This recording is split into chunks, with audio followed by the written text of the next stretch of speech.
Across large parts of West and Central Africa, these scenes are all too familiar.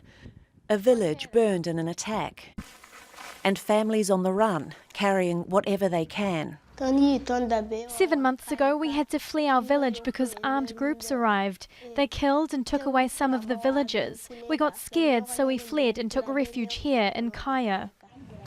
NABYLA is among 5 million children the UN says will need aid in the region this year, the most vulnerable now increasingly at risk.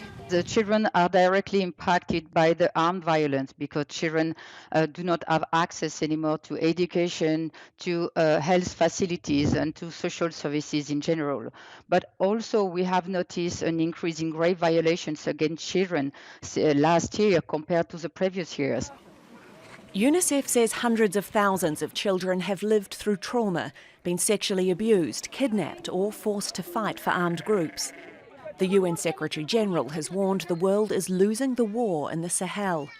Fighters affiliated with Al-Qaeda and ISIL have increased their presence in the region. They've also stoked ethnic violence. Thousands of troops have been deployed to the area from the Sahel countries, but also France and the US. The French Minister for the Armed Forces was in Washington on Monday.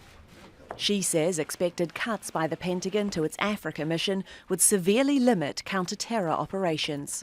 Our friends in the Sahel are in a situation where our assistance is critical, and I have expressed the hope that both the United States and France will keep on supporting them.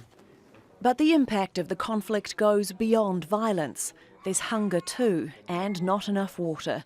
670,000 children have been forced from their homes into camps like this, set up in what used to be a school. This little boy may be in a classroom, but there's no maths or science here, just tough life lessons, taught too soon. Alexi, Al Jazeera.